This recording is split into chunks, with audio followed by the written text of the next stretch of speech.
I'm gonna try my best to get through this one. Vaccine's killing me. Toothache's killing me. I feel like a bundle of bricks. But it's okay. We can do it.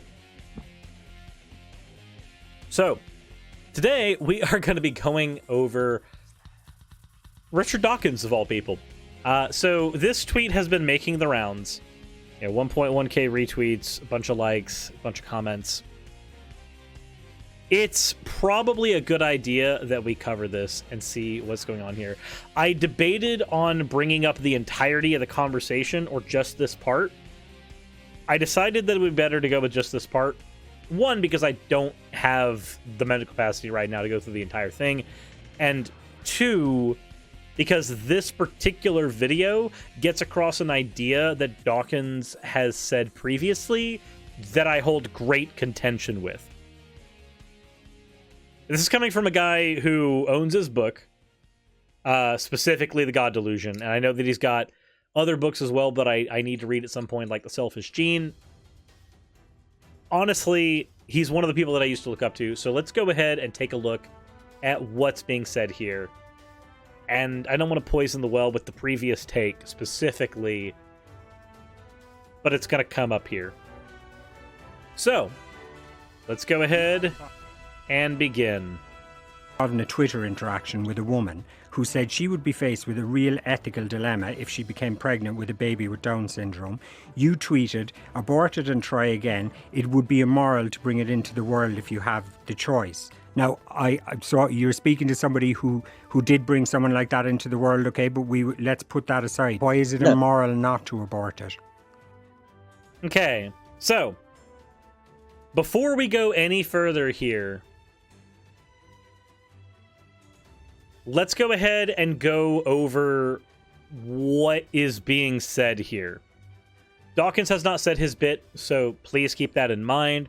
But the argument here is not, should a woman be allowed to abort a baby? The argument here is, a woman should abort a baby. That's the difference. I am pro-choice. I am 100% for women being allowed to abort a baby in practically any circumstance, because that baby is sharing their body, and I think that as long as your body is the thing being infringed upon, you are the one that should have the right over whatever or whoever is trying to utilize that body in whatever capacity they are trying to utilize it. I should also point out that consent to sex is not consent to pregnancy, in the same way that consent to a car ride is not consent to a car crash. Okay, now that I've gotten all that out of the way before one of the Richard Dawkins stands comes in and starts shrieking my head off, calling me a pro-choice Christian fanatic, even though I'm not Christian, and I am pro-choice, pro-life Christian fanatic. There we go. My brain's moving slow, guys. I'm gonna go ahead and preempt all that shit. Let's go. Well, that was probably putting it a bit too strongly, but given that the amount of suffering in the world probably does not go down, probably does go up, compared to having another child who doesn't have Down syndrome. All right, let's go ahead and interrupt that right now. Any comment about bringing in a person into the world, increasing the amount of suffering in the world, is an antinatalist position. And if Dawkins is going to hold an antinatalist position specifically for children who have Down syndrome, I'm gonna hold issue with that. Because at that point, you're trying to control who or what can be birthed into the world for the purposes of having a better human gene pool. And we have another word for that kind of position. It's called eugenics. Now, I didn't want to bring this up before showing the actual information here, but there was a previous tweet of Dawkins that I held issue with where he had mentioned eugenics as well. Let me see if I can find that tweet real quick. I should have had this one prepared. Okay. So here's the thing. Here's the tweet that I had issue with before from Richard, and it was last year. Said it's one thing to deplore eugenics on ideological, political, or moral grounds. It's quite another to conclude that it wouldn't work in practice. Of course it would. It works for cows, horses, pigs, dogs, and roses. Why on earth wouldn't it work for humans? Facts ignore ideology. So, here's the problem. Eugenics is an attempt to try to create better people through deciding who or what is allowed to breed, or culling the population in any other way, shape, or form. If you're going to make the argument that it would or would not work, you run into a couple of issues, Richard, per this tweet. One, when we are trying to breed horses, we're trying to breed faster horses. We're trying to breed cows, we are trying to generally breed meatier cows. We're trying to breed dogs, we're usually trying to breed different breeds of dogs because they have different roles, different jobs, or different kinds of looks. But when you engage in this with humans, you create a scenario where they are being acted on the same way as all of these, like cattle. I'm not going to go at this with an ideological approach, a political approach, or a moral approach. I'm simply going to go at this with a practical approach. The practical approach that is, how would you achieve it? Dawkins does point out that he deplores the idea of eugenic policy. He simply said deploring it doesn't mean that it wouldn't work. Again, we have to look at what eugenics would be used to do. When you say it would or wouldn't work, you need to have an end goal in mind. What is the end goal of eugenics? What are you trying to accomplish? Are you trying to make smarter people? Because now you need to find a way to measure how people are or aren't smart and tie that to genes. Are you trying to make people that are better at particular jobs?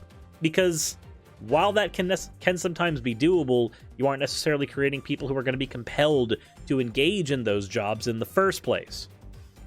At the end of the day, the problem with eugenics is that even when you look at it from a purely practical standpoint, it still doesn't end up working. Because unlike a horse, where after you raise it, you can force it to do labor, humans don't work that way. Humans can be compelled to do labor, but they can choose not to. It is much harder for a simple sentient animal to choose not to do what you are effectively trying to genetically program it to do. So, just wanted to point out that there's already been contention with this before, and he's already tried to go, no, you're all missing the point. This is very academic, blah, blah, blah, blah, blah. And then you bring up the thing that the Nazis literally created an entire war over.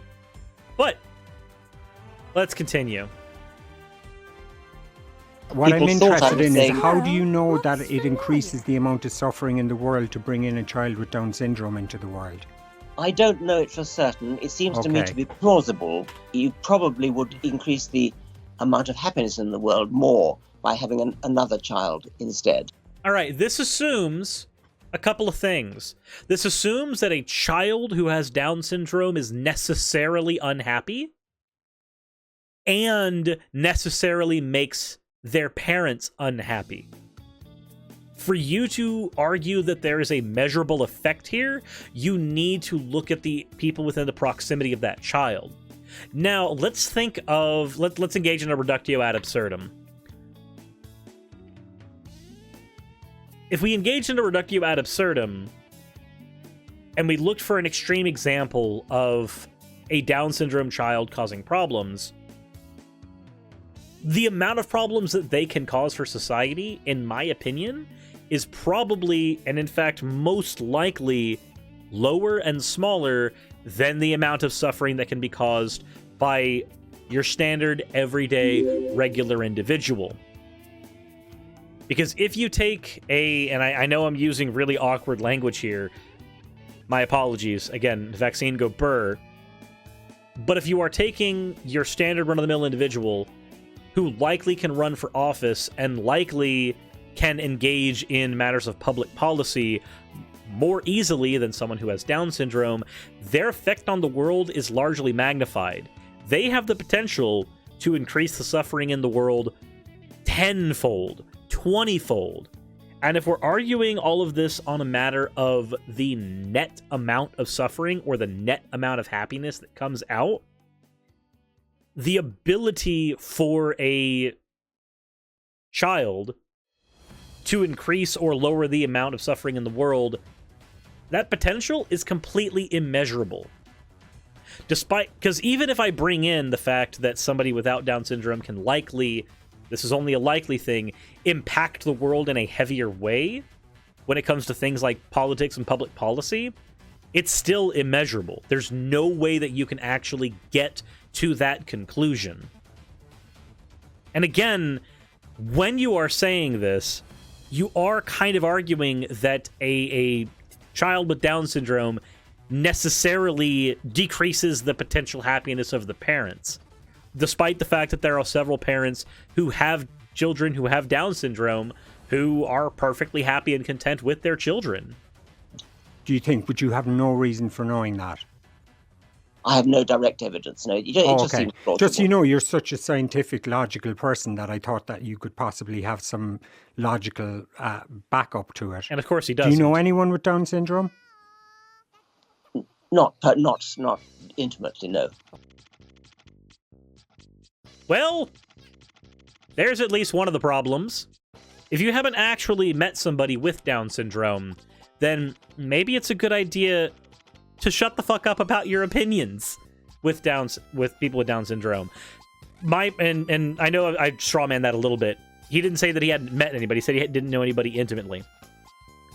Let me go ahead and say from my experience, I used to work at and when I say work, I mean volunteer. This was a thing that I did volunteer at when I was in high school. It was a center in Pensacola called the Fricker Center. And the Fricker Center basically took kids who were struggling in school for one reason or another and put them all into an after-school program where they could get helped, usually by either teachers or teenagers who would give them help with math. We would give them help with their after-school studies, or just hang out with them and try to make their lives measurably better. When I was volunteering at the Fricker Center, this was when I was, I think, 16, I want to say. It was in 9th grade, so either 15 or 16. I met a good handful of people who had Down syndrome, and yeah, they were struggling. They were. That's why they were there. But I wouldn't say that the net happiness of them or their parents had been affected in a measurable way over and above any other kid that I'd met at that center. There's 1,000,000,005 ways that one can increase or decrease the amount of net happiness in the world. And I don't think just having Down syndrome is going to be the thing that ticks all the boxes to automatically make a net negative in the world. Especially not in my experience trying to volunteer with those kids. But let's hear the rest of this. Okay, yeah. Yeah, I mean, look, everyone has their own experience of it, and possibly my experience would be that you're not necessarily right, and I think a lot of people would think you're not necessarily right. But look, anyway. I'm sure that you love your child. Oh yeah, nothing to do with that. I'm not having an emotional discussion with you here. I'm simply having a logical discussion with you. All right, so there's a thing that happened here, and it's the same thing that happened with the eugenics conversation here. Dawkins seems to have this habit of thinking that when people disagree with him in these settings like this, that it comes from a place of emotion. And yet it doesn't. I don't believe that I've really made an emotional argument here in this video. I've given a bit of my experience, but I've mainly pointed out that the measurable effect, which is Dawkins' defense for the statement, is unknown. And given that it is an unknown variable, and given that Dawkins admits that it's an unknown variable, basing a decision on this ground doesn't work. You can't base an entire decision like that off of an unknown variable, especially if you're going to pull in the logic, rationality, and everything else. Also, God's Grandpa, thank you very much for the donation. It was 6 minutes ago and I didn't catch it at the time, and I am terribly sorry, but that is an incredibly generous $50. Behold, the power of simping compels you. Look, I understand you are simping. I'm kidding. I will show leg then. There we go. Leg has been shown. Leg has been shown. NJG, man, thank you very much for super chatting. $4.99. Should CRISPR not be considered then in a way which is acceptable to humans? CRISPR's different. CRISPR's different. When you're going with CRISPR, you are modifying the genes of a growing individual, as opposed to controlling who is allowed to have children. The thing with eugenics is it requires you to control who's allowed to participate in the breeding pool. CRISPR doesn't have the same problems. You think it would be immoral for them not to do it? Let's leave out the immoral. No, but you brought immoral into it. Okay, well, I take that back. Okay. I think it would be wise. I think it would be wise and sensible. You know, children who are so-called perfect can cause terrible suffering in the world as well, but I suppose we have no way of checking, have we? No, of course. Yeah. Okay, so, and that's largely the point that I wanted to bring up, that Brendan just brought up there. There's no way of checking the amount of suffering or the amount of good or the amount of anything that's going to come out of an individual. There's no way of checking that. Unless you got a time machine and you went forward in time and checked to see the end result of what that kid did with their life, and you looked at their entire life history through the use of a time machine, you would not be able to measure this effect. Now, let's get a couple things clear in this conversation. Just to reiterate, this is not an argument over whether or not women should be allowed to abort based on whether or not their child might have Down syndrome. That's not the conversation. The conversation is whether or not they should. Whether or not there is an ought statement, an imperative here. And Dawkins' point seems to largely be that I think it's wise and sensible.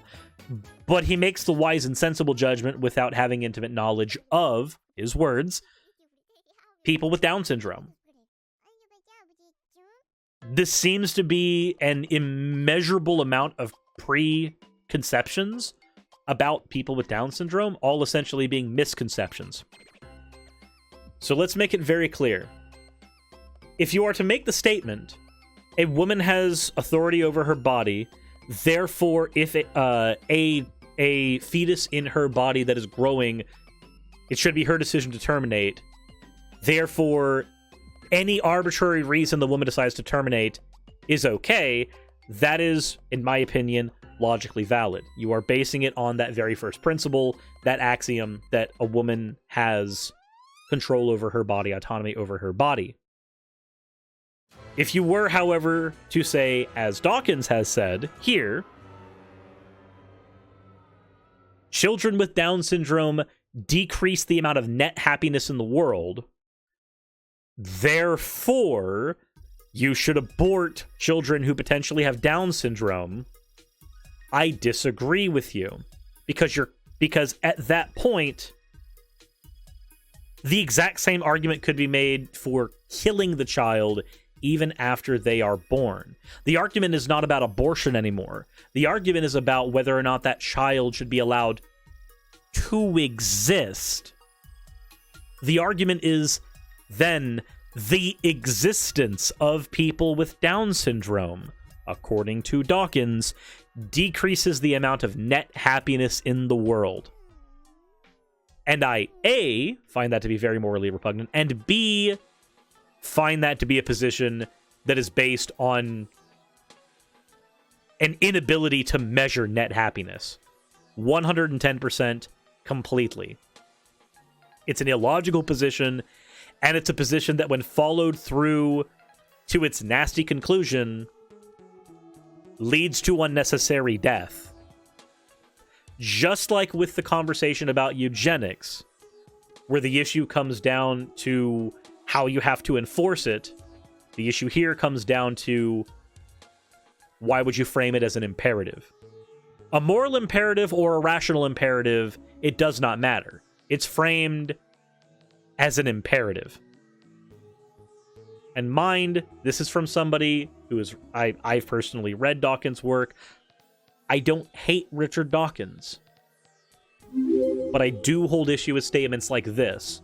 because it's statements like this, especially when you are a huge public figure, that lead to people like the various apologists that I've covered on this channel pointing to that and saying, does this person represent you? And the answer here is no. Richard Dawkins doesn't represent me in this in this moment here, as well as thousands of other ones, especially based on Twitter interactions. I've got myriads of reasons to not like Richard Dawkins. I think at this point, I know I've said that I don't hate Richard Dawkins, and I still hold that. I don't hate Richard Dawkins.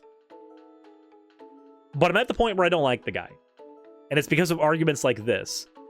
Because it seems to me that everything he says lately is almost like he thinks that it's in an academic auditorium, when it's in fact actually just being posited for public opinion in the marketplace of ideas. And to take an argument out of his book, I think that when you engage in rhetoric like this, as flippantly as he has been, I think that you decrease the amount of net happiness in the world. And I don't think that's a good thing. With all that said, QLRT, thank you very much for the €5. First time giving money to an anime cat girl. Keep up the good fight. Thank you very much, comrade, as well. I will keep fighting, even when I am sleepy. With all that said, thank you all for watching. I know that this was a weird video because I'm not covering an apologist or a woo practitioner or anything else. I'm covering, effectively, somebody from my own camp. With that said, though, with as weird as it is, thank you all for watching. Thank you for being here. And if you want to support my channel and what I do, then there's a myriad of ways you can do so. They're all listed and linked in the description below. But, most importantly, as always, everyone, insert end the video tagline here.